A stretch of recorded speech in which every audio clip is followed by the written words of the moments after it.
Bonjour tout le monde. This is a lesson about l'imparfait et le passé composé. Now you know how to conjugate l'imparfait. You already know how to conjugate le passé composé. Can we have them both in one sentence or in one paragraph? Yes, we can.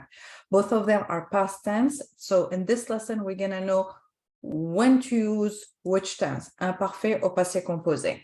So yes, you're going to be asking yourself a lot of questions. Sometimes you're going to feel that you're drowning, but I'm here to help you out. So, and at the end, yes, you're going to be so happy. Alors, let's take a look at those sentences. I visited Paris. I was visiting Paris. I used to visit Paris. As you can see, all those three sentences are in the past tense. However, they have kind of a different meaning. I visited Paris. It implies you did it once, maybe. Okay, you just did it, done deal, that's it. I was visiting Paris. It looks like more like it's an amount of time, and it looks like we're still waiting for the sentence to finish. So yes, I was visiting Paris. Okay, what happened? Something like, yes, you did something in the past, but it's not done yet. I used to visit Paris. The expression used to make it implies it's a habit. Okay, I used to visit Paris every summer. Do I do it today? No. Okay, it's a past tense. It's a habit in the past.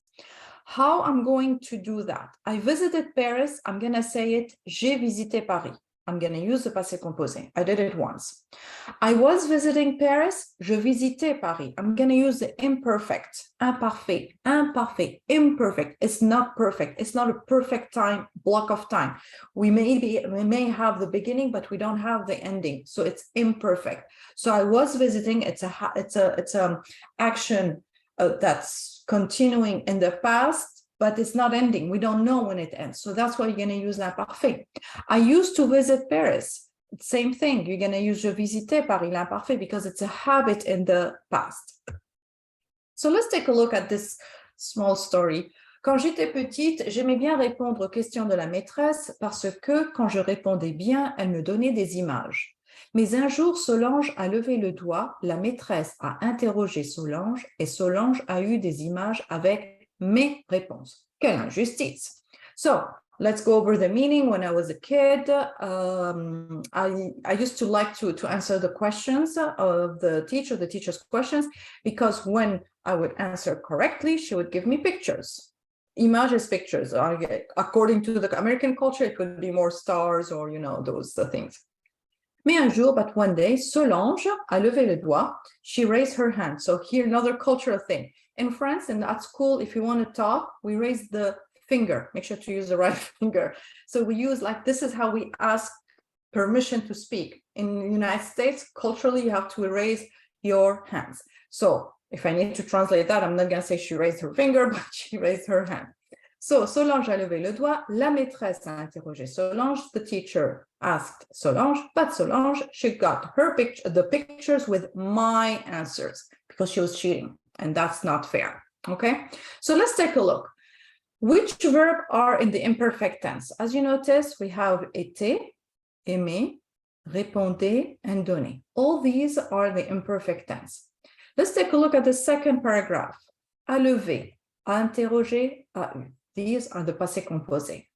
So we're having the same story, okay? The same story, we're having both tenses.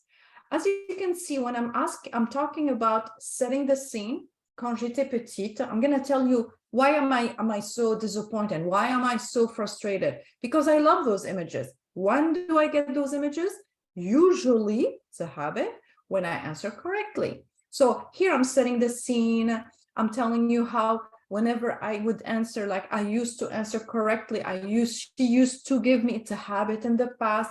It's continuing. It's more like horizontally, okay? So I'm setting the scene.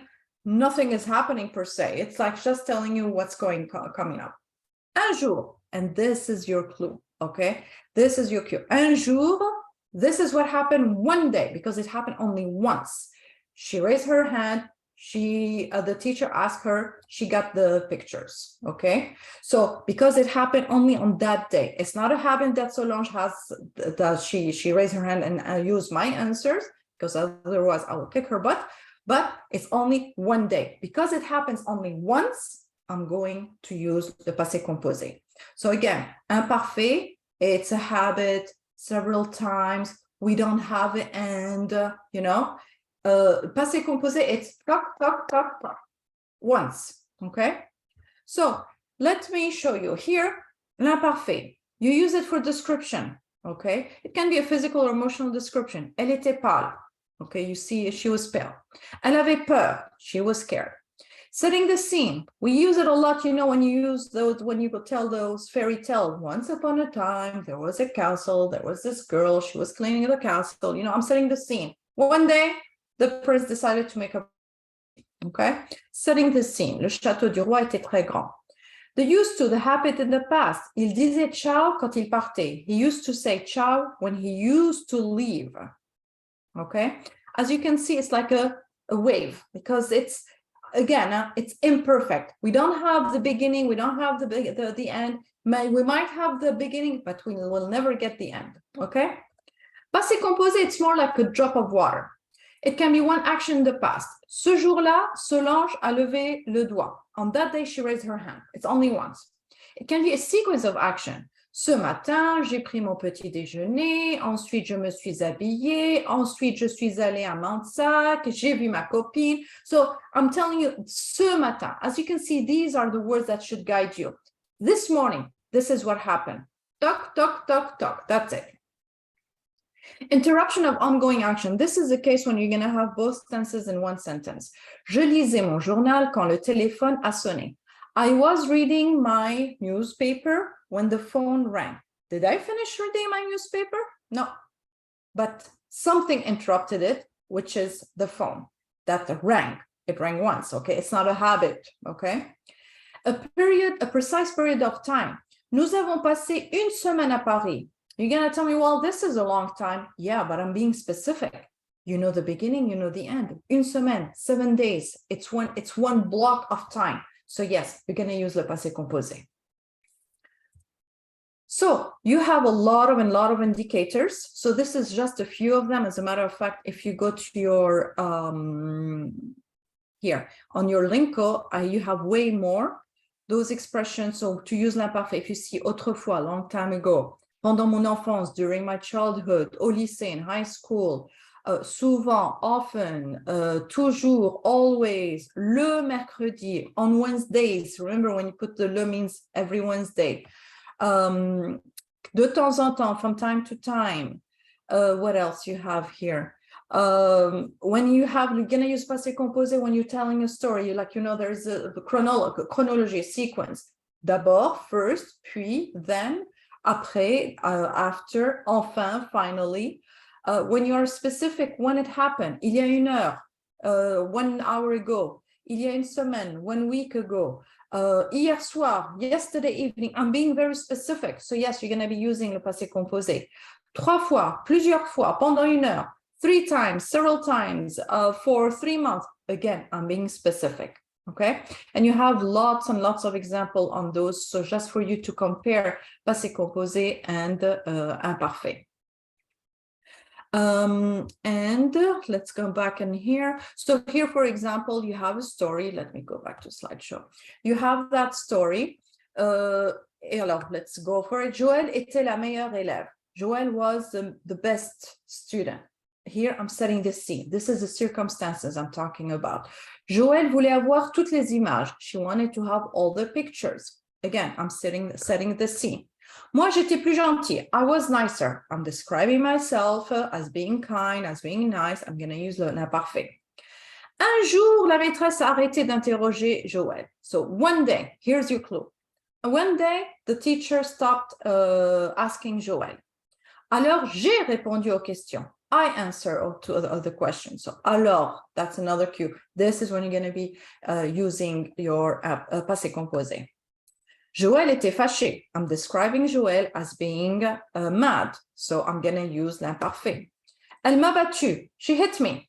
Oh, of course, hopefully it's not a habit. So of course, I'm going to use le passé composé because I'm telling you what happened on that day. La maîtresse a puni Joël. The teacher punished Joël because it's not a habit. This is what happened. It's action reaction, actually. Joël est resté debout. She stayed up or standing up au coin de la classe, in the corner of the classroom.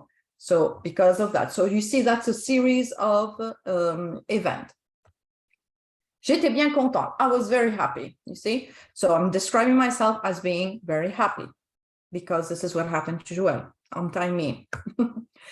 Bon, so this is the overall lesson about the differences about the passé composé and imparfait. I hope it helps. And again, if you need any help, just let me know. You can go see the tutor as well.